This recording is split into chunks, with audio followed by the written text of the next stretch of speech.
دور ایک شہر بابل میں اللہ کے نبی حضرت ابراہیم علیہ السلام اور ان کے بھتیجے حضرت لوط علیہ السلام اللہ کا پیغام لوگوں تک پہنچا رہے تھے۔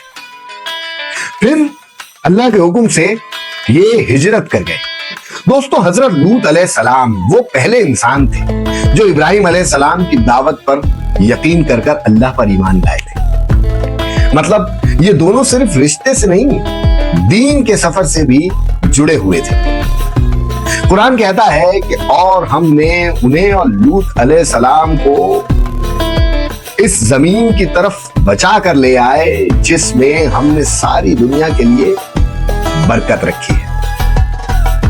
اس سے مراد شام کا علاقہ تھا، یعنی ابراہیم علیہ السلام اور لوط علیہ السلام اللہ کی رہنمائی میں شام کے قدیم شہروں میں آئے۔